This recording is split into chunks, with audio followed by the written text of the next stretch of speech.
Alright, welcome to Raj Malhotra IAS academy. आज हम continue करेंगे हमारा topic that is national income accounting. हमने कुछ मेजर कंपोनेंट्स या मेजर पार्ट जो है अपने इस टॉपिक का कवर अप कर लिया है। So there are few important remaining topics जो आज हम कवर अप करने वाले हैं। लेट्स सी हमने पहले क्या क्या कवर अप कर चुके हैं इन द लास्ट क्लास। सो हमने बेसिक कॉन्सेप्ट डिस्कस किए थे नेशनल इनकम से रिलेटेड कि फ्लो ऑफ इनकम क्या होता है, सर्कुलर फ्लो ऑफ इनकम क्या होता है, ये हमने डिस्कस किया। देन कैलकुलेट कैसे किया जाता है नेशनल इनकम, वो हमने कवर अप किया था। एंड जब हमें ये क्लियर होगा कि नेशनल इनकम अकाउंटिंग कैसे की जाती है, तो उसके बेसिस पे अब आप कुछ भी कैलकुलेट कर सकते हैं, चाहे जीडीपी हो चाहे एनएनपी हो। आई होप आपको जो मेथड बताया था उसके बेसिस पे आप इजीली कर पाएंगे और नेशनल इनकम जो फाइनली आपकी नेट नेशनल इनकम होती है वो भी आप इससे अकॉर्डिंगली कैलकुलेट कर सकेंगे। किसी को किसी भी तरह की परेशानी, कंफ्यूजन या कुछ भी होगा, आप लोगों के पास मेरा कॉन्टैक्ट नंबर भी है और मेल आईडी भी है, you can reach me directly. ठीक है, सो फर्दर हमने इंडिया के स्टेटस के बारे में देखा था, इंडिया का जीडीपी स्टेटस हमने डिस्कस किया था। एंड आज हमने जो टॉपिक डिस्कस कर रहे हैं ये एक ऐसे टॉपिक है, प्री में डेफिनेटली आ सकते हैं। पर्सनल इनकम क्या होता है, डिस्पोजेबल इनकम क्या होता है एंड पर्सनल डिस्पोजेबल इनकम क्या होता है, इस तरह के कॉन्सेप्ट करेंगे। देन अभी जो काफ़ी न्यूज़ में था जीडीपी की मेथडोलॉजी में जो चेंजेस आए हैं, मतलब गवर्नमेंट ऑफ इंडिया अब एक नया मेथड यूज़ करती है जीडीपी को कैलकुलेट करने के लिए।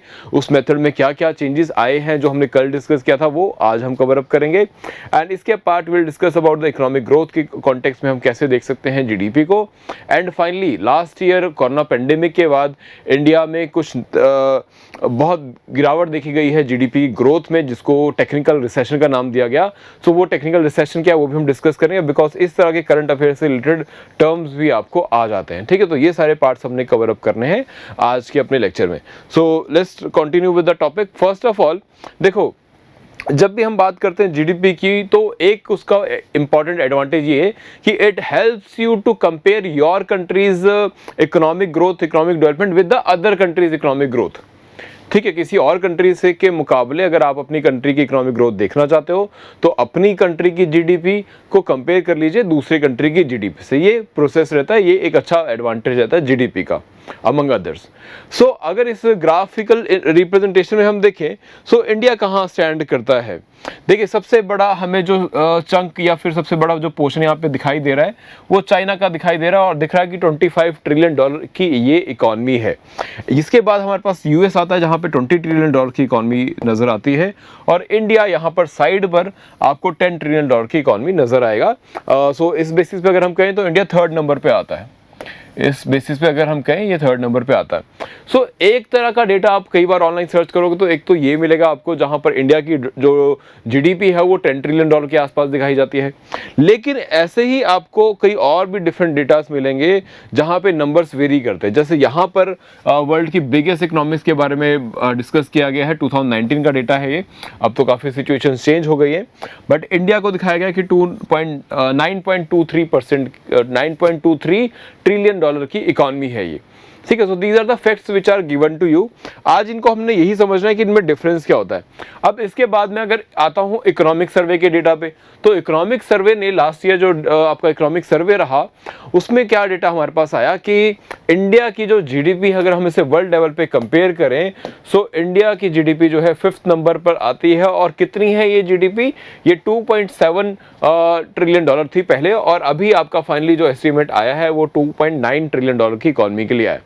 तो आप देख रहे हो कितने वेरिएशंस आ रहे हैं, कहीं पे $10 ट्रिलियन का इकॉनमी है और यहाँ पर आपके पास $2.9 ट्रिलियन की इकॉनमी है। तो ये वेरिएशन क्यों है ये समझना जरूरी है ताकि आप को अगर क्वेश्चन आता है इस कॉन्टेक्स्ट के रिगार्डिंग तो आप आंसर कर सके। बिकॉज यहाँ पर एक कॉन्सेप्ट है, इससे रिलेटेड एक कॉन्सेप्ट है जिसको आपको समझना है।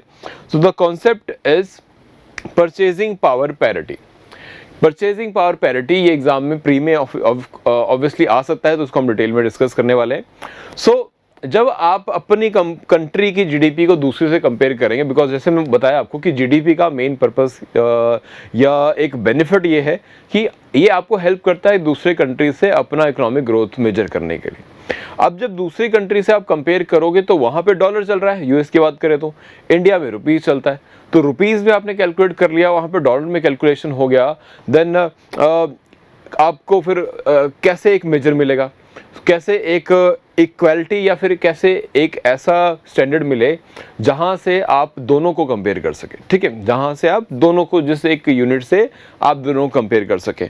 तो यहां तक अगर आपकी अंडरस्टैंडिंग है तो शायद आपको ये क्लियर होगा कि आप सिंपली क्या कहोगे आप मुझे कि सर इसको करने का भी कोई डिफ़िकल्ट तरीका नहीं, कोई डिफ़िकल्टी नहीं है, आराम से हो जाएगा। कैसे कि आप जो डॉलर है जो उसे रुपीज़ में कन्वर्ट कर दीजिए, तो आपके पास जो है इंडिया की यूएस की जो जीडीपी ग्रोथ है या जीडीपी है वो आपको रुपीज़ में पता लग जाएगी। और अगर इंडिया की करनी है तो आप डॉलर में कन्वर्ट कर दीजिए, इजी है, हो गया है ना। बट द थिंग इज़ यहीं पे कंसर्न आता है कि जो अभी आपने 10 ट्रिलियन डॉलर का इकॉनमी, जो आपने अभी 2.7 ट्रिलियन डॉलर का इकॉनमी देखा, या फिर आपने इसी से ऐसे 2.9 या 2.7 ट्रिलियन डॉलर इकॉनमी का जो नंबर आप देखते हो, वो आपकी जो अंडरस्टैंडिंग है यही इसी बेसिस पे वो कैलकुलेशन किया जाता है कि आप कुछ मत कीजिए, इंडिया की जो भी जीडीपी की वैल्यू आती है डॉलर रुपीज़ के टर्म में, उसको आप यूएस डॉलर की वैल्यू ले लीजिए, उससे आप जो है इनटू कर दीजिए, आपके पास डिवाइड कर दीजिए, and accordingly you will get the countries GDP in terms of US dollar. ठीक है, वो इजी तरीका है और समझ एक इजी अंडरस्टैंडिंग के लिए दैट इज़ गुड। ठीक है, उससे आपके पास एक नंबर आ जाएगा जो हमने पीछे भी देखा, 2.9 ट्रिलियन डॉलर की इकॉनमी। That is how the economies are compared. But economies को एक दूसरे कॉन्सेप्ट से भी कंपेयर किया जाता है, इसे बोला जाता है परचेजिंग पावर पैरिटी, जैसे आप यहाँ पे देख रहे हो। अब इसमें क्या करते हैं, मेनली हम ये देखते हैं कि एक कंट्री में उसकी जो करेंसी है वो कितना सामान या कितनी चीज़ें उस पर्टिकुलर करेंसी से खरीदी जा सकती है। जैसे यहाँ पे हम कंपेयर कर रहे हैं $1 को 70 रुपये के साथ। देखो, इंडिया में 70 रुपये में आपको हो सकता है 2 टाइम का खाना भी मिल जाए, ठीक है, या फिर और इजी वे में लेके चले, जैसे यहाँ पे हमने एक बर्गर का एग्जांपल लिया है। सो इंडिया में आपको जो है 2 बर्गर मिल जाएंगे। You will gate 2 burgers, you will gate 2 burgers, 2 tasty burgers out in 70 rupees, ठीक है। लेकिन यूएस में आपको $1 में 2 बर्गर मिल जाए ऐसा नहीं है कि आपको इंटू 2 कर लेते हैं इसको, 2 बर्गर मिल रहे हैं आपको। यूएस में आपको यही सिचुएशन रहे ऐसा नहीं है, वहाँ पर $1 में आपको जो है वो शायद आपको $2 देने पड़े तब जाके आपको 1 बर्गर मिले, ठीक है। एक छोटा सा बर्गर तब मिल जाए आपको, सिर्फ 1 मिलेगा, ठीक है। अब कोई यूएस से करेंसी लेके, कोई इंडिया से करेंसी लेके गया वहाँ पर एंड विद द पर्पस कि मुझे वहाँ पे बर्गर खरीदना है, ठीक है, बर्गर के खरीदने के पर्पस से लेके गया एंड 70 रुपये का, उसको पता है 70 रुपये का $1, तो मतलब मैं इंडिया में अगर 2 बर्गर खरीद पा रहा था तो वहाँ पर भी मुझे 2 बर्गर मिल जाने चाहिए, बिकॉज इंडिया में भी सेम बर्गर, हम यहाँ पे मैकडोनल्ड्स के बर्गर की बात करें, इंडिया में भी सेम है, वहाँ भी सेम है। हम ये लेके चल रहे हैं कि दोनों बर्गर सेम है, बिल्कुल कॉस्ट ऑफ प्रोडक्शन जो है सबका बिल्कुल सेम आया है, तो कॉस्टिंग सेम आनी चाहिए, ठीक है। लेकिन अब आपको जो करेंसी यूज कर रहे हो वहां पे वेरिएशन आता है कि इंडिया में जब आप जब ये बर्गर आप खरीदते हैं तो आपका जो रुपए है वो ज्यादा चीजें खरीद पा रहा है in comparison to the dollar in the US itself, ठीक है, because there are various factors कि आपकी जो कॉस्ट ऑफ लिविंग है वो यूएस में ज़्यादा है, तो परचेजिंग लोगों की परचेजिंग पावर भी ज़्यादा है एंड ऑल, एंड जिसकी वजह से वहाँ पे कॉस्ट जो है उस कम्युनिटी की, उस पर्टिकुलर कम्युनिटी की वो ज़्यादा है। तो अगर हम कंट्रीज़ को सिंपल इस वे में कंपेयर करें कि इंडिया की जीडीपी रुपीस में निकाल के यूएस डॉलर में कन्वर्ट कर दें और यूएस की जो इकॉनमी है वो तो डॉलर में आपका है, तो दोनों का कंपैरिजन आपके पास आ जाएगा। तो वो तो है आपका करेंसी के लेवल पे कंपैरिजन, ठीक है, that is based on the currency. But यहाँ पर हम कंपैरिजन कर रहे हैं based on the purchasing power कि आप पर्टिकुलर एक बर्गर को खरीदने के लिए इंडिया में कितने रुपए देने पड़ते हैं और यूएस में कितने रुपए देने पड़ते हैं, ठीक है। हमने देखा कि इंडिया में आप जो है 70 रुपये में 2 बर्गर खरीद सकते हैं, मतलब 35 रुपीज़ में आपके पास 1 बर्गर आ जाएगा, और यूएस में हम देख रहे हैं कि $2 देकर 1 बर्गर आपको मिल रहा है। सो दैट मीन्स कि अगर मैं इसे रुपीज़ में कन्वर्ट कर लूँ तो मुझे 140 रुपये देने पड़ रहे हैं, 140 rupees I need to spare, तब जाकर मुझे 1 बर्गर मिल पाएगा, ठीक है, तो मतलब यहाँ पर डिफरेंस क्या आया कि this is the difference of purchasing power, कि इंडिया का जो परचेजिंग पावर है वो ज़्यादा है इन terms of rupees with in the territory. ठीक है, इंडिया की टेरिटरी के अंदर हम बात करें तो बिकॉज यहाँ पे कॉस्ट ऑफ लिविंग कम है, लेबर कॉस्ट कम आता है, तो प्रोडक्शन कॉस्ट भी कम आता है, अल्टीमेटली कमोडिटी सेम मिल जाएगी लेकिन उसकी कॉस्टिंग कम होगी। ठीक है, यहाँ पर आपको सेम जो मटीरियल है, सेम जो बर्गर है वो यहाँ पे कॉस्ट वाइज सस्ता पड़ रहा है, एंड इसलिए आपकी जो रुपये की परचेजिंग पावर है वो ज़्यादा मानी जाती है। ठीक है, तो ये हुआ आपका परचेजिंग पावर का कॉन्सेप्ट। आपने समझना क्या है इसमें से, बस इतनी सी बात है जो आपको एग्जाम में आती है, that the exchange rate that allows to buy same amount of good and services in every country, कि आप कहीं से भी परचेज कर लीजिए, आपको जो वैल्यू है accordingly you will get to see कि आपका जो रुपये का या डॉलर का वैल्यू है वो कितना निकल के आता है। उसके बेसिस पे you can easily establish this thing. ठीक है, आई होप क्लियर हो गया होगा। सो आपको बस समझना इतना है कि परचेजिंग पावर पैरिटी के कॉन्सेप्ट से एक कंट्री की जीडीपी को मेजर किया जाता है, बिकॉज अगर आप इंडिया की जीडीपी को आप कम भी लगाएं, अगर आप कहें कि इंडिया की जीडीपी जो है 2.9 ट्रिलियन डॉलर की है तो 5th नंबर पर आती है। बट द थिंग इज कि अगर आप 2.9 ट्रिलियन डॉलर को इंडिया में रुपीस के फॉर्म में अगर आप यूज़ करेंगे सो आप इतना काफ़ी गुना सामान और ज़्यादा खरीद सकते हैं जो अदरवाइज़ बाकी किसी और कंट्री में ख़रीदना पॉसिबल ना हो। तो इसीलिए हम यहाँ पर ये दो डिफरेंट डेटास देख रहे हैं, जहाँ पर एक जगह इंडिया को 10 ट्रिलियन डॉलर इकॉनमी दिखाया गया है और दूसरी जगह आपको जो हमारा बजट है या आपका इकोनॉमिक सर्वे है वो आपको 2.9 ट्रिलियन डॉलर दिखाता है, बिकॉज ये आपको इंडिया के रुपीज़ की परचेजिंग पावर के बेसिस पे कैलकुलेशन की जा रही है। और इसको जब हम कैलकुलेट करते हैं इंडिया के रुपीज़ की परचेजिंग पावर के बेसिस पे, सो यहाँ पर यू समटाइम वी ऐड की 3 टाइम्स जो है परचेजिंग पावर बेसिस के हमारा जो रुपये है वो 3 टाइम्स ज़्यादा परचेजिंग पावर कैरी करता है विद इन इंडिया। ठीक है, तो इंडिया के हम यूएस की बात नहीं कर रहे हैं, यहाँ का पैसा वहाँ लेके जाके यूज़ करोगे तो जो डॉलर की फॉर्म में आपको कम पैसा मिलेगा पहली बात, और वहाँ पे कॉस्ट ऑफ लिविंग ज़्यादा है या फिर कॉस्ट उस कमोडिटी की कॉस्ट ज़्यादा आती है तो आप उतना परचेज नहीं कर पाएंगे। तो दैट इज़ द पॉइंट है। सो इसीलिए जब आप ये कैलकुलेशन करते हैं तभी आपके पास जो नंबर आता है वो यहाँ पर आता है, दैट इज़ 10 ट्रिलियन डॉलर के आसपास का। ठीक है, तो this is about the purchasing power parity. बस आपने इतनी सी बात ध्यान रखनी है। और for the purpose of calculating the data, mostly countries जो डेटा रिलीज़ करती हैं, जैसे वर्ल्ड बैंक रिलीज़ करे या इंडियन गवर्नमेंट रिलीज़ करे, ये सारे के सारे जो है वो आपका फैक्टर कॉस्ट पे आने वाला जो जीडीपी है उसी को उसके बेसिस पे आपके पास मेजरमेंट्स आते हैं। मैं बात कर रहा हूँ with respect to the GDP in for the comparison purpose. ठीक है, मार्केट प्राइस पे है या फैक्टर कॉस्ट पे है, दैट डिपेंड्स। बट आपके पास जो जीडीपी है वो परचेजिंग पावर पैरिटी पे भी निकाला जाता है और आपका जो है जीडीपी मार्केट प्राइसेस पे भी निकाले जाते हैं। So based on that you have different number. For example India का जो जीडीपी है, अगर हम डॉलर की टर्म में कैलकुलेट करें तो इंडिया ने टारगेट बनाया था, आपको अगर याद हो और एग्जाम में आ भी सकता है टू रिमेंबर दिस, इंडिया ने टारगेट रखा था कि अभी जो हमारी इकॉनमी है 2.9 ट्रिलियन डॉलर की, इसको हमने 2025 तक 5 ट्रिलियन डॉलर इकॉनमी बनाना है। हमने से 5 ट्रिलियन डॉलर इकॉनमी बनाना है बाय 2025। ठीक है, तो this is a very very important thing to remember. So ये सारा जो जब इंडिया डेटा रिलीज़ करता है आपको अपनी जो इकोनॉमिक सर्वे हो गया या otherwise, so you will always see the data in terms of current prices. ठीक है, GDP in current prices. But यहाँ पे ही नीचे आपको कई बार अगर दिखे कि इंडिया 10 ट्रिलियन डॉलर के आसपास दिखाया जा रहा है इंडियन जीडीपी को, सो यहाँ पे एक टर्म लिखी होगी परचेजिंग पावर पैरिटी। बस इस बात का ध्यान रखिएगा आप। ठीक है, बस इस बात का ध्यान रखना है। चलिए नेक्स्ट देखते हैं।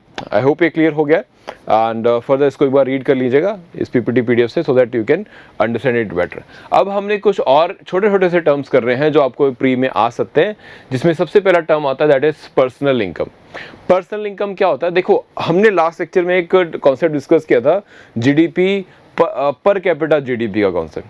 अब what was per capita GDP, जहां पर आप सारी की सारी जो कंट्री की जीडीपी आपने कैलकुलेट की उसको पॉपुलेशन से डिवाइड कर देते, पर इंडिविजुअल आपके पास आ जाता है कि अगर एक इंडिविजुअल के बेसिस पे हम कंट्री में देखें कि कितना पैसा आ सकता है, तो you will get to see कि एक इंडिविजुअल के पास इतना पैसा बन रहा है। तो आपको कंट्री में ओवरऑल कंट्री का स्टेटस या इन जनरल आपको एक आइडिया हो जाता है कि कंट्रीज़ कैसे परफॉर्म कर रही हैं with respect to their population.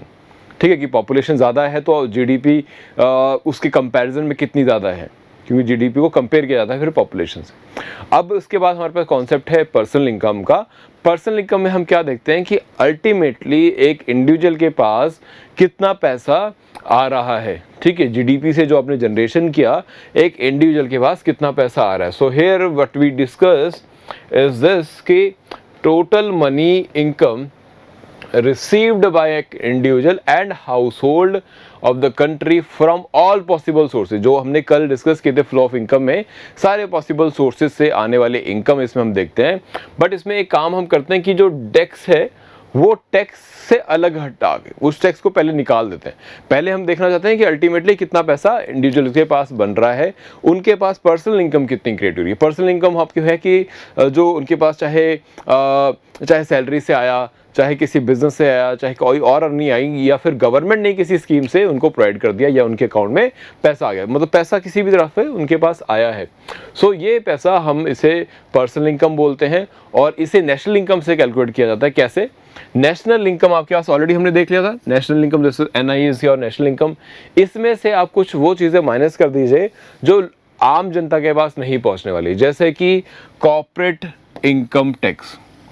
अब कॉर्पोरेट इनकम टैक्स जो है गवर्नमेंट कॉर्पोरेशंस पे लगाती है, बड़ी कंपनीज पे लगाती है, तो जो भी ये टैक्स लग गया तो ये पैसा भी किसी के पास सैलरी के फॉर्म में नहीं आने वाला, किसी बिजनेस के प्रॉफिट के फॉर्म में नहीं आने वाला, ये गवर्नमेंट के पास जाएगा। तो इसको नेशनल इनकम से माइनस कर दिया जाता है ताकि हम इसे बाहर रख सके, क्योंकि हम चाहते हैं कि ये देखना कि आम लोगों के पास पैसा कितना, या एक इंडिविजुअल के पास, आम की भी छोड़िए, सब भी इसमें इंक्लूड हो जाते हैं, कि कितना पैसा एक इंडिविजुअल के पास या एक नागरिक के पास बनता है डिस्पोजेबल फॉर्म में। हम एक इंडिविजुअल की सैलरी की बात नहीं कर रहे हैं, उसकी जेब में कितना पैसा है वो नहीं देखना चाह रहे।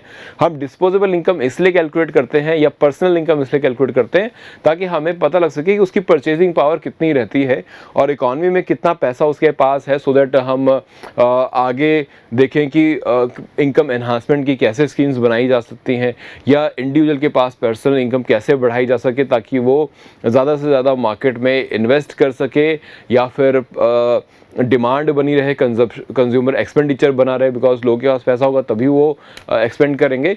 सो ये सारी चीज़ें निकालने के लिए पहली चीज़ हम जो माइनस करते हैं वो कॉर्पोरेट इनकम टैक्स माइनस करते हैं। इसके बाद बिकॉज कॉर्पोरेशन जो है उनके पास प्रॉफिट आता है, लेकिन कुछ प्रॉफिट वो अपने पास रखती हैं, वो डिस्ट्रीब्यूट नहीं किया जाता in the form of dividend, जैसे आपने सुना होगा, डिविडेंड की फॉर्म में शेयर नहीं किया जाता, that is undistributed corporate tax.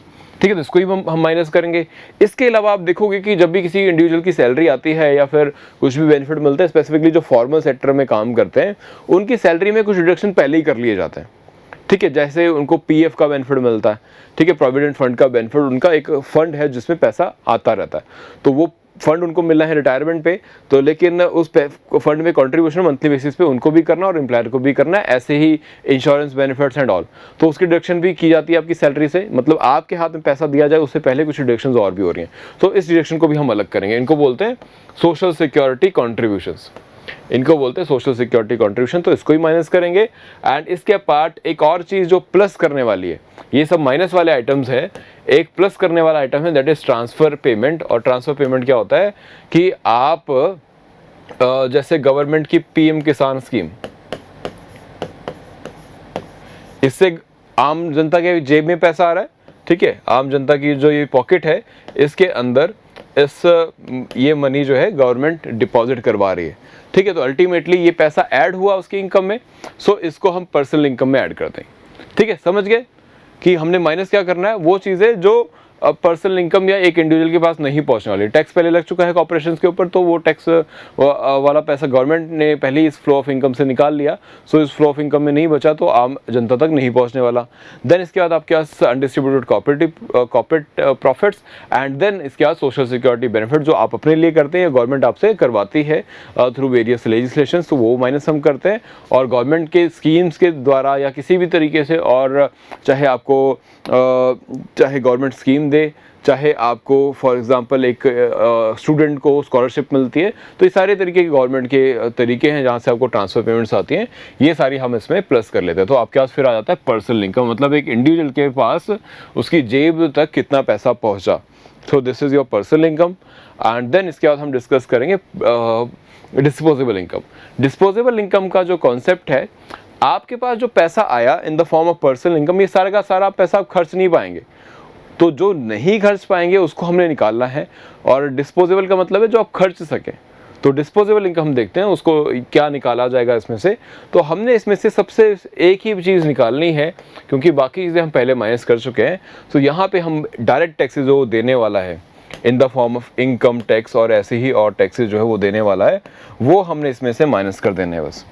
तो जब आप इसे माइनस करेंगे तो अल्टीमेटली क्या निकल के आएगा कि ये अब जो है पैसा आप खर्च सकते हैं, बिकॉज एक इंडिविजुअल को साल में टैक्स भरना पड़ता है और साल में जो भी वो टैक्सेस भरेगा वो अल्टीमेटली गवर्नमेंट के पास जा रहा है, उसको कुछ बेनिफिट इसका डायरेक्टली नहीं मिल रहा है। सो इसे हम अलग कर देते हैं। वो एक्सपेंडिचर नहीं कर पाएगा इस पैसे का, बिकॉज टैक्स देना है, तो टैक्स वाला पैसा गवर्नमेंट को चला गया और वो जो खर्च नहीं सकता वो पैसा फिर उसका नहीं है, या फिर उसको उस पैसे को डिस्पोजल के लिए यूज़ नहीं कर सकता, ना कोई सामान खरीद सकता है, ना कहीं पे किसी ट्रिप पे जा सकता है, ना अदरवाइज़ कोई और पर्पज़ कर सकता है। तो वो उसे हम माइनस कर देंगे ताकि हमें ये पता लग सके कि वो कितना पैसा उसके पास ऐसा है जो वो खर्च सकेगा। और ये सारी चीज़ें हम क्यों कर रहे हैं, अगेन फॉर द पर्पस, ताकि हम एक इंडिविजुअल के पास कंजप्शन एक्सपेंडिचर के लिए कितना पैसा बचने वाला है और इसको हम कैसे बढ़ाते रह सकें। तो क्योंकि ये बहुत अच्छा एक इंडिकेटर होता है ये देखने के लिए कि गवर्नमेंट को टैक्सेशन पॉलिसी कैसे रखनी है, या फिर अलग अलग जो ज़रिए से एक इंडिविजुअल की जेब से पैसा निकल रहा है उसे कैसे रिड्यूस करना है और कैसे उसको एक बेसिकली डायरेक्शन देनी है, ताकि जो भी इनकम उसके पास आ रही है, पहले तो इनकम जनरेट हो, और दूसरी बात वो इनकम जो जनरेट हो रही है उसको गवर्नमेंट की जिस तरीके से गवर्नमेंट उसे इकोनॉमी सेक्टर में चैनलाइज करना चाहती है। अगर गवर्नमेंट चाहती है कि एक इंडिविजुअल कंज्यूमर गुड ज़्यादा खरीदे, ठीक है, तो वो चाहेंगे कि ये डिस्पोजेबल इनकम उनके पास ज़्यादा से ज़्यादा हो ताकि वो इन सारी चीज़ों को खरीद सकें, ठीक है। तो इस पर्पज़ से इसको मेजर किया जाता है। नाउ नेक्स्ट, अब आपके पास पर्सनल इनकम से के बाद हमने पर्सनल इनकम निकाल ली थी, इसमें से हमने क्या माइनस कर दिया, हमने टैक्सेस, डायरेक्ट टैक्सेस माइनस कर दिए, तो हमें पता लगा कि वो कितने पैसे खर्च सकता है।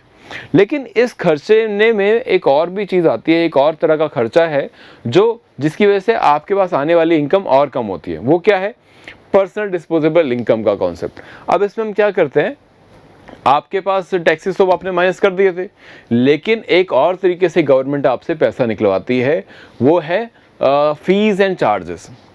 फीस एंड चार्जेस, जैसे आप अपनी कार जो है, कार परचेज किया आपने, उस पर रोड टैक्स लगेगा, आप जाओगे आरटीओ में और वो पैसा जमा कराना पड़ेगा। तो वो पैसा कहाँ गया, वो पैसा आपने कार खरीदने के लिए तो नहीं लगाया, कार तो खरीद ली थी और आपकी जेब से वो पैसा आपको एक्स्ट्रा देना पड़ रहा है। तो वो जो एक्स्ट्रा पैसा आपको देना पड़ा, जो कि डायरेक्ट टैक्स भी नहीं है, वो ही आपका फीस एंड चार्जेस आता है। इसी तरह से आप टोल प्लाजा पे आप पैसा देते हो, ठीक है, ऐसे ही कई सारे और चार्जेस भी आप देते हैं। तो अगेन अगर आप ये चीज़ें मेजर करेंगे तो इससे पता लगेगा कि आखिरकार इंडिविजुअल के पास कितना पैसा बचा ये सारी डिडक्शन के बाद, चाहे वो टैक्स की डिडक्शन हो, चाहे आपकी नॉन टैक्स पेमेंट जैसे फीस एंड चार्जेस की पेमेंट हो, वो निकालने के बाद अल्टीमेटली अब उसकी जेब में क्या बचा है जिसको वो खर्च सकेगा। तो इसको हम बोलते हैं पर्सनल डिस्पोजेबल इनकम। और इसका फॉर्मूला क्या है कि आप पर्सनल इनकम में से डायरेक्ट टैक्सेस माइनस कर दीजिए और उसके बाद आप जो है नॉन टैक्स पेमेंट्स भी जो है माइनस कर दीजिए, ठीक है, नॉन टैक्स पेमेंट भी जो है माइनस कर दीजिए। तो मतलब personal income minus personal tax and plus then your non tax payments. तो ये सब कुछ निकाल देंगे, then ultimately which will left, that is what the individual had in his hand to purchase something और टू खर्चे के लिए यूज़ कर सकेंगे, ठीक है। तो ये तीन कॉन्सेप्ट थे इंपॉर्टेंट जो आपको समझने हैं। आई होप क्लियर होगा। पीपीटी पीडीएफ भी आपको मैं प्रोवाइड कर दूंगा रिवीजन पर्पस के लिए टेलीग्राम चैनल पे, so don't worry about this, ठीक है। Now next let's discuss about the change in methodology जो अभी गवर्नमेंट ने 2 साल पहले ही चेंज किया विद रिस्पेक्ट टू जीडीपी की कैलकुलेशन के कुछ जो टेक्निकल पॉइंट्स हैं वहाँ पे चेंज किए हैं। और क्योंकि ये न्यूज़ में रहे तो इसलिए हम इसे कवर अप कर लेंगे, ताकि अगर आपको प्री में आ जाए HPAS के प्रीलिम्स के एग्जामिनेशन में तो आप आराम से अटेम्प्ट कर सकें। पहली बात 2019 में चेंजेस लेके आए गए, क्यों, ताकि हम ग्लोबल लेवल पे जिस तरह से जीडीपी इसको मेजर किया जाता है वो सेम स्टैंडर्ड हम इंडिया में फॉलो कर सकें, क्योंकि जैसे मैंने आपको बोला जीडीपी एक अच्छा तरीका है कंट्रीज़ की इकोनॉमिक ग्रोथ को मेजर करने का। सो उस तरीके में अगर आप सारा मैकेनिज्म भी सेम रखोगे तब ही आप अच्छा नंबर आप जो है ऐसा नंबर निकाल के लेके आ सकोगे जो बाकी कंट्रीज़ के हिसाब से आप मेजर कर सको। बिकॉज अगर मेथड अलग होगा दोनों कंट्रीज़ का तो फिर आपके पास वैल्यू भी अलग आएगी। ठीक है, तो जो भी फार्मूला है वो सेम होना चाहिए, बिकॉज यही जो फार्मूला है ये कंट्रीज भी यूज़ करती हैं और कई सारे और एजेंसी जैसे इंटरनेशनल मॉनेटरी फंड हो गया, वर्ल्ड बैंक हो गया या यूनाइटेड नेशंस की कई और भी बॉडीज जो है सेम यूज़ करते हैं। सो लेट्स सी क्या है, क्या क्या चेंजेस किए। पहली बात, जो जीडीपी है उसको अब इंडिया में फैक्टर कॉस्ट पे मेजर नहीं किया जाता, अब उसको मार्केट कॉस्ट पे मेजर किया जाता है। क्या होती है मार्केट कॉस्ट? जहां पर आपने पहले फैक्टर ऑफ प्रोडक्शन लगा दिए थे, आपने फैक्टर ऑफ प्रोडक्शन की जो कॉस्ट या फिर बोलूं कि कॉस्ट ऑफ प्रोडक्शन जो हमने पहले डिस्कस किया था कि कॉस्ट ऑफ प्रोडक्शन के बेसिस पे आपने पहले कैलकुलेशन किया था। ठीक है, this was your earlier calculation. अब इसी कैलकुलेशन में बिकॉज ये कॉस्ट ऑफ प्रोडक्शन पे डिपेंड था, लेकिन इसमें गवर्नमेंट के टैक्सेस तो इंक्लूड किए नहीं थे हमने, बिकॉज अल्टीमेटली जब चीज़ खरीदने जाओगे आप मार्केट से तो आपको उस रेट पर तो मिलेगी नहीं जिस रेट पर वो फाइनली इस शॉपकीपर की शॉप पर आई थी। मतलब सिर्फ कॉस्ट ऑफ प्रोडक्शन के बेसिस पे सिर्फ वो तो नहीं है, जब आपको शॉपकीपर ये सामान बेचेगा तो उसमें वो कुछ चीज़ें और भी इंक्लूड करेगा, जैसे कि आपके टैक्सेस, जैसे कि आपके इनडायरेक्ट टैक्सेस, इनडायरेक्ट टैक्सेस। ठीक है, ये इसमें ऐड हो जाते हैं। प्लस हो सकता है कुछ ऐसी कमोडिटीज़ हो जहाँ पे गवर्नमेंट आपको कुछ सब्सिडाइज या कम रेट पर वो चीज़ें दे रही हो, जैसे कि आपका एलपीजी कनेक्शन। अब एलपीजी गैस जो है, आपको एलपीजी गैस जो है वो 12 सिलेंडर्स जो हैं वो डिस्काउंटेड रेट्स पर मिलते हैं। ठीक है, तो गवर्नमेंट इसमें आपको कुछ जो है डिस्काउंट देती है। ठीक है, तो गवर्नमेंट यहाँ पर आपको कुछ डिस्काउंट या कंसेशंस दिए जाते हैं।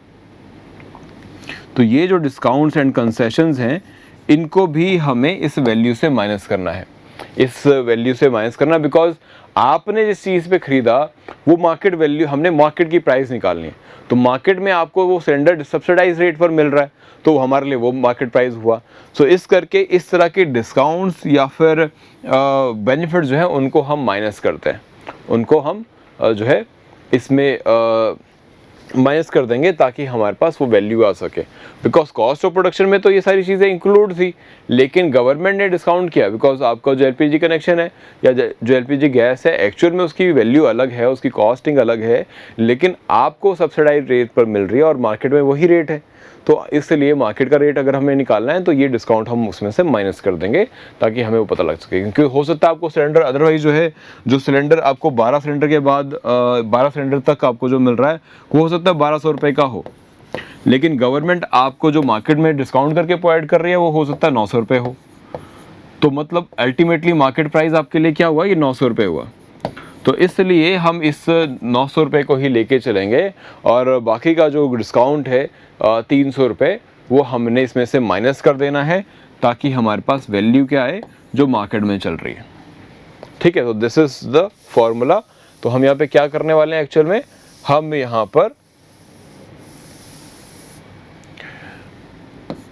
यहाँ पर माइनस करेंगे दीज काइंड ऑफ डिस्काउंट्स या फिर सब्सिडीज, या फिर जिसको बोला जाता है सब्सिडीज। ठीक है, तो इस तरह की सब्सिडीज को हमने इसमें से माइनस करना है। सो दिस इज योर सब्सिडी की सब्सिडी हमने माइनस कर देनी है। सो अब आपके पास जो कॉस्ट है वो फैक्टर कॉस्ट की जगह मार्केट प्राइस पर आपकी वैल्यू आ गई। तो यही इंटरनेशनली यूज़ किया जाता है और इंडिया ने मेथोडोलॉजी में ये चेंज करके ये चीज़ अपना ली है कि हम भी मार्केट कॉस्ट पे ही मेजर करेंगे। नेक्स्ट क्या है कि कई सारे जो सेक्टर्स ऐसे हैं जहाँ पर हम एक different method of national income accounting use करने वाले हैं। जैसे हमने पहले देखा था आपके पास एक्सपेंडिचर है, एक्सपेंडिचर मेथड है, इनकम मेथड है और वैल्यू एडिशन मेथड है। तो यहाँ पे हम वैल्यू एडिशन मेथड को कई सारे डिफरेंट सेक्टर्स के लिए यूज़ करने वाले हैं, जहाँ पर हम बेस प्राइस पर कैलकुलेशन करेंगे। अब समझते हैं बेस प्राइस क्या होता है। ठीक है, पहले आप फैक्टर कॉस्ट पे जो है कैलकुलेशन करते थे, लेकिन हम इसे चेंज करके बेस प्राइस किया जाएगा, क्योंकि फैक्टर ऑफ प्रोडक्शन में जैसे अपने 4 फैक्टर ऑफ प्रोडक्शन पढ़े थे, land, labour, capital and entrepreneurship, ये 4 फैक्टर ऑफ प्रोडक्शन के अलावा भी एक और कॉस्ट ऑफ प्रोडक्शन आती है। ठीक है, जैसे कॉस्ट ऑफ प्रोडक्शन में हमने क्या देखा था कि लैंड से आपका रेंट आता है तो रेंट हो गया था, लेबर से वेजेस देने पड़ते हैं तो उनके वेजेस हो गए थे। तो there was the thing land, आपका रेंट, वेजेस, प्रॉफिट जो एंटरप्रेन्योर की जेब में जाता है, एंड देन फर्दर आपके पास land, wages, profit and what was the next one, that is your, जल्दी से बताइए चैट बॉक्स में, दैट इज लैंड से आपको रेंट आ गया। देखें ज़रा आप लोगों की activity in the live chat में बात कर रहा हूँ, लाइव चैट में बताइएगा वेजेस कहाँ से है, in your from your labour, and then profit कहाँ से आया, एंटरप्रेन्योर ने जो पैसा लगाया था वहाँ से, एंड देन फाइनली आपके पास जो आपने इंटरेस्ट दे रहे हो, आप जो इंटरेस्ट दे रहे हो, आप कहाँ से देना पड़ रहा है ये इंटरेस्ट, ये इंटरेस्ट आपको देना पड़ रहा है बिकॉज आपने कैपिटल लगाया है यहाँ पर, और कैपिटल मतलब पैसा, और पैसा कहाँ से उठाया, आपने बैंक से लिया या कहीं से भी लिया तो उसका भी इंटरेस्ट आता है। तो ये बेसिस, ये सारे ये क्या थे हमारे, ये थे हमारे cost of production and ultimately अब हमने क्या निकालना है, एक नया टर्म है दैट इज बेसिक प्राइस। अब ये बेसिक प्राइस क्या होता है ये समझते हैं। ये बेसिक प्राइस क्या होता है, बेसिक प्राइस का बस और कुछ नहीं है, आपका जो अभी फैक्टर कॉस्ट हमने डिस्कस किया वो प्लस नेट प्रोडक्शन टैक्स, ये नेट प्रोडक्शन टैक्स मिला लेंगे तो हमारे पास बेसिक प्राइस आ जाएगा। और नेट प्रोडक्शन टैक्स क्या है, ये वो चीज़ें हैं जो इन 4 कॉस्ट ऑफ प्रोडक्शन के अलावा भी एक किसी भी सामान की वैल्यू में ऐड होता है। जैसे कि आपने रेंट, लैंड पे आप रेंट नहीं दे रहे हो, सिर्फ आपने जब वो लैंड लिया था तो आपको एक एग्रीमेंट साइन किया था, और जो कि स्टैम्प पेपर पे हुआ था, तो स्टैम्प पेपर का भी कॉस्ट आता है। ठीक है, 10 लाख, 20 लाख, 50 लाख, जो भी स्टैम्प पेपर की आपकी फाइनली कॉस्टिंग आती है, दैट इज़ व्हाट यू पे। सो ये स्टैम्प ड्यूटी आपकी, ऐसी रेवेन्यू आपको जो आपको पे करना पड़ता है, लैंड रेवेन्यू प्लस रजिस्ट्रेशन वगैरह की फ़ीस, आपको जो भी आप बिज़नेस कर रहे हो उसके लिए रजिस्ट्रेशन वगैरह की फ़ीस देनी पड़ती है। तो अल्टीमेटली एक एंटरप्रेन्योर को एक बिज़नेस को चलाने के लिए ये सारी कॉस्ट भी ऐड होती है, और जो एंटरप्रेन्योर है ये अपने प्रॉफिट में तो देगा नहीं, वो इसे अल्टीमेटली अपनी प्रोडक्ट की कॉस्ट में ऐड करेगा। ठीक है, तो जब वो कॉस्ट में ऐड करेगा तो कॉस्ट जो फाइनल प्रोडक्ट है उसकी वो वैल्यू या कॉस्ट इंक्रीज होगी, और वो जो वैल्यू या कॉस्ट इंक्रीज होगी बाय दीज थिंग्स, इसी को बोला जाता है बेसिक प्राइस। यही क्या है, यही निकल के आपको आता है basic price. So the formula is कि अब गवर्नमेंट पहली बात ग्रॉस वैल्यू एडिशन ऐड का मेथड यूज़ कर रही है कई सारे सेक्टर्स के लिए, और इन सेक्टर में बेसिक प्राइस का कॉन्सेप्ट भी लेके आया गया है ताकि हम उन चीज़ों को भी ऐड कर सके जो पहले इग्नोर हो जाते थे, but ultimately they are part of the cost of production. Clear? Now next, अब मार्केट प्राइस क्या हुआ फिर आपका, मार्केट प्राइस में आपका पहली बात बेसिक प्राइस आ गया, जो अभी डिस्कस किया हमने, ये सारी चीज़ें इंक्लूड करके आपका बेसिक प्राइस आ गया, प्लस नेट प्रोडक्शन टैक्स। तो ये आपका जो है फाइनली नेट प्रोडक्शन टैक्स, या फिर आपका इनडायरेक्ट टैक्सेस, मतलब जो आपके जीएसटी वगैरह के जैसे टैक्सेस जो हैं जो पे करने पड़ते हैं, या फिर और इसी तरह के और भी कई सारे टैक्स हैं, जैसे अगर आप पेट्रोलियम प्रोडक्ट में हैं then you will be paying other VAT and other taxes, तो वो सब कुछ इसमें हम इंक्लूड करते हैं। क्लियर? सो इस बेसिस पे इसके तरीके से हम मार्केट प्राइस निकाल लेंगे। और फाइनली एक और चीज़ ये बहुत एग्जाम में आ जाती है कि बेस ईयर क्या है। इसके लिए बेस ईयर जब भी चेंज होता है तो उस पर क्वेश्चन बन जाता है, और इस बार चेंज हुआ है इन 2019। सो कई बार एग्जाम में पूछा गया है, यूपीएससी में भी इवन आया है, तो आपके HAPS के प्रीलिम्स में भी आ सकता है। सो अब बेस ईयर जो है 2011-12 है, तो अब बेस ईयर जो है 2011-12, इसको याद रखिएगा। बेस ईयर होता क्या हम डिस्कस कर चुके हैं ऑलरेडी, ताकि एक वो स्टैंडर्ड, एक वो ईयर जिसके बेसिस पे आप बाकी सारी कंट्री की GDP जो है कैलकुलेट कर सकें ओवर द ईयर्स। ठीक है, सो एक ये बात होगी। एक टर्म और देखनी है बस आपने, MCA 21। MCA 21 क्या है कि गवर्नमेंट का एक मैकेनिज्म जिसके ज़रिए मिनिस्ट्री ऑफ कॉमर्स से एक डेटा लिया जाता है कि इस पूरे एक साल में इन पर्टिकुलर इंडस्ट्रीज़ में क्या कॉस्ट रहा प्रोडक्शन का, ठीक है, आप डेटा डायरेक्टली उनसे ले लेते हैं। तो ये उस डेटा को कलेक्ट करने का तरीका है जिसको MCA 21 बोलते हैं। बस इतना समझना है आपको, इससे ज़्यादा डिटेल में हमें जाने की ज़रूरत नहीं है, इतना ही आपको एग्जाम के लिए पर्पज से, या अदरवाइज भी इतना ही रेलिवेंट है। बाकी टेक्निकल साइड है, we not need to go for that, it is just a mechanism कि to know or to collect the database or to maintain a database from of the industries for the purpose of manufacturing and financial sector specifically।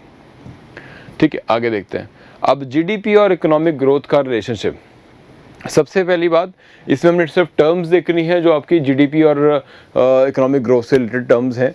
GDP से हम कई सारे trend भी analyse करते हैं। अभी तो हमने कंपैरिजन देखा कि अगर किसी कंट्री से आपको कंपेयर करना हो कि आपकी कंट्री कितनी इकोनॉमिक ग्रोथ कर पा रही है, तो हम दूसरी कंट्री से कंपेयर करने के लिए GDP यूज़ करते हैं।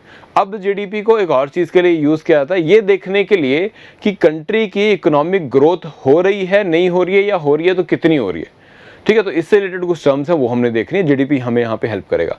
सबसे पहली बात, GDP अगर आपकी कंट्री में GDP ग्रो कर रही हो, मतलब एक साल आपके पास जो GDP ग्रोथ थी, मान लेते 1000 करोड़ थी, अगले साल 1200 करोड़ हो गई, 1200 करोड़ हो गई, तो 200 करोड़ रुपए आपने एक्स्ट्रा जो है ऐड किए हैं अपनी GDP में, और ये जो 200 करोड़ है ये कितना परसेंट बन जाते हैं, 20%। तो आपकी जो GDP ग्रोथ है वो 20% मानी जाएगी। तो इसी को बोलते हैं एक्सपेंशनरी फेज, इसी को बोलते हैं एक्सपेंशनरी फेज, कि आपकी जो GDP है उसमें इंक्रीज आ रहा है ओवर द टाइम पीरियड। अब ये टाइम पीरियड आपका 1 क्वार्टर भी हो सकता है, मतलब 4 महीने भी हो सकते हैं, या 3 मंथ्स भी हो सकते हैं, 3 मंथ्स भी हो सकते हैं, एंड अकॉर्डिंगली ईयरली भी हम इसे कैलकुलेट कर सकते हैं। तो what is expansionary phase? Expansionary phase is that phase where GDP increases over the period of time. Specifically we are talking about the quarters या फिर 3 महीने के periods। पहली बात, ठीक है। अब एक्सपेंशनरी फेज क्लियर हो गया। दूसरा एक नाम आपने कई बार सुना होगा, रिसेशनरी या रिसेशनरी फेज। रिसेशन अलग है, रिसेशनरी फेज अलग है। रिसेशनरी फेज में आपको छोटे टाइम पीरियड के लिए हम देखते हैं कि जो GDP ग्रोथ है वो स्लो हो रही है। जैसे मैंने आपको बोला कि कंट्री की जो GDP है, एक बार आपको स्टेटमेंट दिखा देता हूँ फिर आगे डिस्कस करते हैं। सो कंट्री की जो GDP है वो अब आपका डिक्रीजिंग ट्रेंड दिखा रही है। अब वो आपका डिक्रीजिंग ट्रेंड दिखा रही है। कैसे? Now, the overall output of goods and services typically measured by GDP decreases from one quarter to another। कैसे? आपने एक बार अभी हमने डिस्कस किया कि 1000 करोड़ की इंक्रीज था हमारा, 1000 करोड़ से हमने 1200 करोड़ ऐड किया था। So what amount of money भी, या फिर परसेंटेज के टर्म में हमने देखे तो हमारे पास आ रहा था कि 20% का ग्रोथ रेट है। तो GDP जो है आपकी 20% से ग्रो कर रही थी, हमने ये देखा था, ठीक है। लेकिन अगर अगले ही टाइम पर आपकी GDP तो ग्रो हो, मतलब अब आपकी GDP जो है वो ग्रो तो हो रही है, आपकी 13,000 करोड़ रुपए हो गई मान लेते हैं, ठीक है। लेकिन यहाँ पे 20% का ग्रोथ रेट था, और यहाँ पर आपका 20% नहीं, बहुत ही कम ग्रोथ रेट है। जैसे मान यहाँ पे हमने देखा सिर्फ 100 करोड़ ऐड हुए हैं। So it is less than 10% का ग्रोथ रेट आपका बनता है, 8-9% के आसपास का ग्रोथ रेट बनेगा। सो अगेन ग्रोथ तो हो रही है, लेट्स से कि ये 9% के आसपास का ग्रोथ रेट हुआ। तो ग्रोथ तो GDP growth is there, but it is showing a declining trend, so this is about your recessionary phase, जहाँ पर अब आपकी GDP जो है डिक्रीजिंग ट्रेंड प्रेजेंट करने लगी है। Now next, business cycle is all about कि हमने डिस्कस किया था आपके जब हम एम्प्लॉयमेंट का टॉपिक कर रहे थे कि बिजनेस साइकिल या साइक्लिक अनएम्प्लॉयमेंट भी होता है। तो दैट इज़ ऑल अबाउट कि इकोनॉमी में कभी बूस्ट आएगा, कभी डूम आएगा, या फिर नेगेटिव ग्रोथ भी हो सकती है, या फिर कंट्री में उस लेवल का इकोनॉमिक ग्रोथ नहीं हो रहा, उस लेवल की GDP ग्रोथ नहीं हो रही जितनी लास्ट ईयर या लास्ट पीरियड में हुआ करती थी। सो ये आपके अप डाउन चलते रहेंगे, और इन्हीं को हम बोलते हैं business cycles. Clear? Now next is your, अब हमने फेज डिस्कस किया था, रिसेशनरी फेज, और रिसेशनरी फेज के बाद आपके पास एक टर्म आता है रिसेशन। और रिसेशन हम तब बोलते हैं इसका जो काफ़ी समय तक सस्टेन कर जाए, जो काफ़ी समय तक सस्टेन कर जाए। जैसे फाइनेंशियल क्राइसिस ऑफ 2008-9 क्या है आपका, दैट इज़ रिसेशनरी फेस आपका, या रिसेशनरी पीरियड यहाँ पे शुरू होता है और ये काफ़ी टाइम पीरियड तक चलता है आपका, 2012 तक भी माना जाता है। कई सारे एस्टिमेट तो इसको और भी लंबा पीरियड में कैलकुलेट करते हैं। So it is about the contraction, कि अब आपकी जीडीपी जो है वो कम हो रही है। पहले तो आपकी जीडीपी ग्रोथ कम, आपका ग्रोथ कम हुआ था, लेकिन अब आपकी जीडीपी डिक्रीज कर रही है।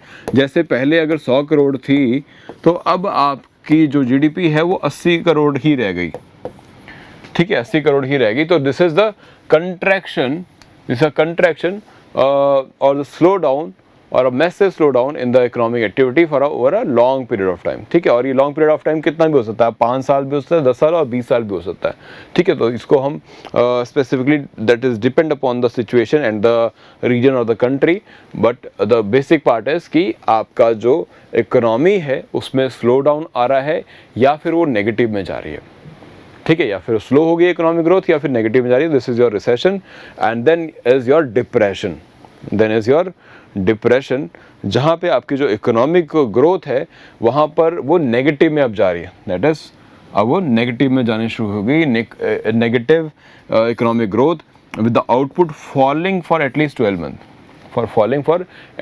मंथ। सो अब आपका यहाँ पे क्या होने लगा है, दैट इज कि अब आपका अगर 1000 करोड़ की इकॉनमी थी, सो अब वो आपकी पहले 80 करोड़ हुई या 800 करोड़ हुई और उसके बाद फर्दर रिड्यूस होते हुए 600 करोड़ हो गई, और इस तरह से आप रिड्यूसिंग ट्रेंड दिखा रहे हैं, ठीक है। तो दिस इज़ योर डिप्रेशन, कि अगर मैं इसको प्रेजेंट करूँ एक ग्राफ के फॉर्म में, तो ये जो आपका इंक्रीजिंग होता है, जब हम बात करते हैं कि एक ग्राफ के वे में अगर हम इसे प्रेजेंट करें, तो what is your expansionary phase, जहाँ पर आप इकोनॉमिक ग्रोथ आपकी इस तरह से ऊपर की तरफ जा रही हो, ठीक है। Then what is your recessionary phase, that is जब आप ग्रोथ तो कर रहे हैं लेकिन आपकी जो ग्रोथ रेट है वो काफ़ी स्लो हो गई। यहाँ से इस पीरियड में देखो कितने हाई, कितना स्टीप, कितनी खड़ी चढ़ाई है यहाँ पर, बट यहाँ पर आपकी चढ़ तो यहाँ पर भी रहे लेकिन काफ़ी स्लो हो गए, ठीक है। तो आपका कुछ इस तरह सा शेप आ रहा है एंड देन फाइनली इसके बाद आप जो है नीचे की तरफ आना शुरू है। तो this is your recession, and finally काफ़ी टाइम तक अगर आपका सिचुएशन बना रहे, सो इसको हम डिप्रेशन भी बोलते हैं, बिकॉज अब ये नीचे जा रहा है आपका। दिस इज योर डिप्रेशन, ठीक है। सो ये आपका डिप्रेशन, कि अब आपकी ग्रोथ क्या नेगेटिव में आप जाने लगे, ठीक है। तो अगर इसे ग्रोथ रेट के वे में देखूँ, अगर मैं यहाँ पे ग्रोथ रेट लिख दूँ तो वो आपका नेगेटिव में आ जाएगा फिर, ठीक है। सो this is your recessionary phase and finally let's see कि इंडिया के कॉन्टेक्स्ट में ऐसा कब हुआ है। तो ये ग्राफ है एक इंडिया का इकोनॉमिक ग्रोथ का ओवर द ईयर्स की, ईयर ऑन ईयर अगर हम डिस्कस करें, साल दर साल डिस्कस करें, तो 1950 से लेके 2020 तक यू विल सी कि इस तरह की अप डाउन्स आते रहते हैं। इनको बिजनेस साइकिल्स बोलते हैं, कि कभी डाउन जाएगा तो कभी आपके पास अप भी आएगा। जैसे यहाँ पर आपके पास अप देख रहे हो, कभी कभी डाउन पर भी है। तो कभी आपका दिस इज द 1978 वाला पीरियड एंड आप देखो यहाँ पर 1990s वाला पीरियड आपको काफ़ी डाउन आएगा एंड उसके बाद फिर स्टेबिलिटी आ जाएगी, बिकॉज आपने इकोनॉमिक रिफॉर्म्स कर दिए ऑफ 1991, दैट इज़ वन। और यहाँ पे आप देखो एकदम से काफ़ी ज़्यादा श्रिंक हुआ है 2020 में, बताने की ज़रूरत नहीं है, कोरोना पेंडेमिक और लॉकडाउन की वजह से ये सिचुएशन इंडिया ने फेस किया। क्लियर?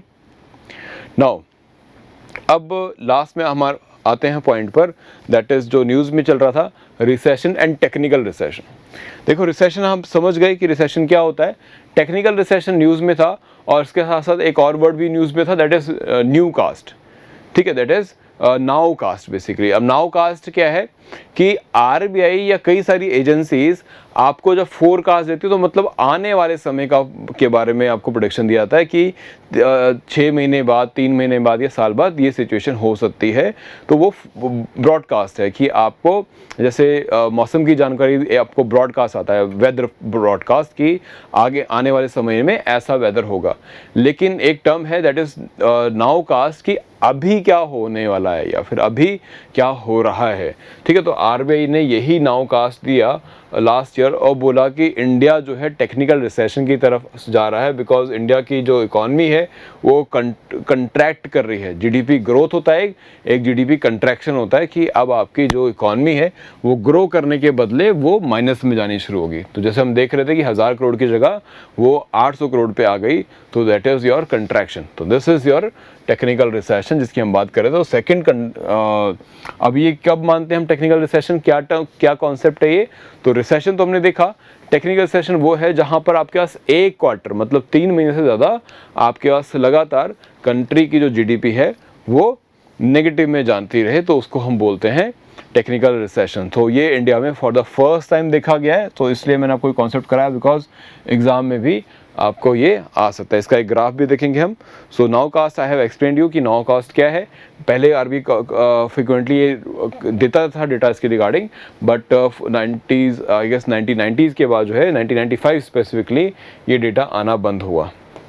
ये डेटा आना जो है वो बंद हो गया, इसे डिसकंटिन्यू कर दिया, फिर डेटा इतना नहीं रिलीज़ हुआ। बट नाउ आरबीआई बिकॉज अभी सिचुएशन क्या है, पेंडेमिक से निकालना है, तो गवर्नमेंट को भी हमेशा प्रेजेंट डेटा चाहिए होगा ताकि वो देख सके कि जैसे जिस स्पीड से वो पॉलिसी चेंज कर रहे हैं क्या उनका रिजल्ट भी उस स्पीड से आ पा रहा है। तभी आपका जैसे आत्मनिर्भर भारत स्कीम है, आपका पहले जनरेशन 1 या फर्स्ट आपके पास फर्स्ट पॉलिसीज आई 1.0 करके, देन 2.0 करके आज नेक्स्ट प्लान ऑफ एक्शन आया।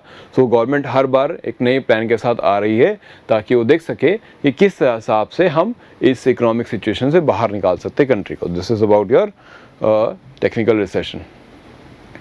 ऑलराइट, सो यहाँ पे एक नंबर मैंने दिया है कि इंडिया में पहली बार इस सिचुएशन में नहीं आए हम, पहले भी ऐसे आपके पास रहे हैं। टेक्निकल रिसेशन वाला कंसेप्ट हमारा नया है, बट अदरवाइज द रिसेशन जो हम अदरवाइज देख चुके हैं इंडिया में, कई बार देख चुके हैं। अभी आपको मैंने ग्राफ भी दिखाया था, 58 में भी हमने देखा, देन इसके बाद हमने कई और टाइम पीरियड में भी हम देख रहे हैं about this recession. Alright, so यहाँ पे अगर मैं इसे ग्राफ के वे में प्रेजेंट करूँ, सो you can see in this way. और ये हमेशा जो है आपका इकोनॉमिक बिजनेस साइकिल की वजह से नहीं हुआ, हर बार ऐसा नहीं हुआ है। फॉर एग्जांपल कई बार इंडिया की इसमें गलती भी नहीं है। इंडिया की गलती चलो एक बार हम मान लेते हैं कि आपकी 1957-58 में तो यू नो कि कंट्रीज डिपेंडिंग ऑन इंपोर्ट, बहुत सारे इंपोर्ट्स हम कर रहे हैं, तो उस वजह से हमारे पास सिचुएशन ऐसी आई कि इंडिया की जीडीपी ग्रोथ जो है नेगेटिव में जा रही है, and we are not able to produce more और establish new industries and in that way. But इसके बाद कई और भी सिचुएशन आती है, जैसे हमारे पास एक 1965 और 66 में सूखा पड़ने या भूखमरी की सिचुएशन आती है इंडिया में, जिसकी वजह से नेगेटिव जीडीपी ग्रोथ जाती है, बिकॉज सब कुछ छोड़कर हमें सारा का सारा फोकस जो है लोगों को अनाज प्रोवाइड करने की तरफ देना पड़ा और सारा जो पैसा है वो वहीं पे लगाया जा रहा था। So that is one thing. And इसके बाद 72 और 73 में जो आपके पास एनर्जी का क्राइसिस आता है गल्फ कंट्रीज़ में, ठीक है, बाहर की कंट्रीज़ के वजह से इंडिया में, बिकॉज हमारा क्रूड ऑयल बाहर से आ रहा है, तो वहाँ पर अगर बहुत ज़्यादा प्राइसेस होंगे तो इंडिया इकॉनमी जो है इफेक्ट होती है उससे। तो that is the effect of that.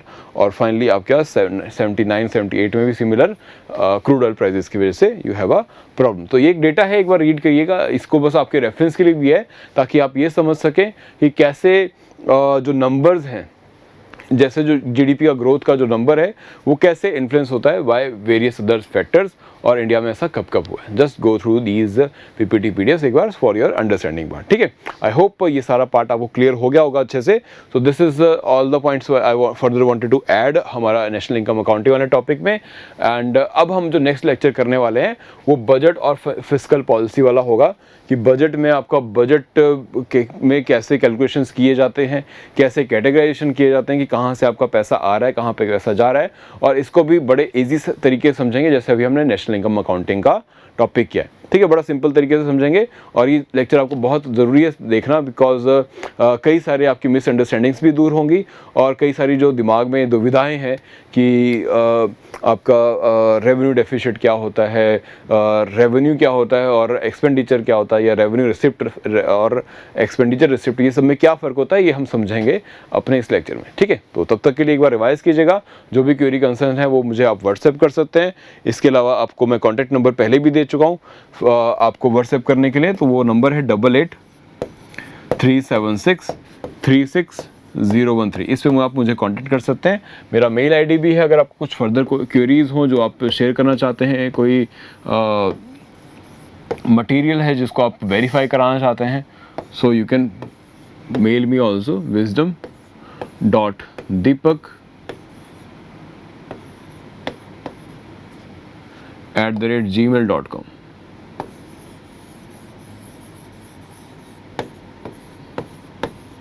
ठीक है, यहाँ मुझे कांटेक्ट कीजिएगा, मेल पर भी एंड व्हाट्सएप नंबर भी आपके पास है। कॉल मत कीजिएगा बिकॉज ये व्हाट्सएप का ही नंबर है, व्हाट्सएप पे ही कनेक्ट हो पाएगा।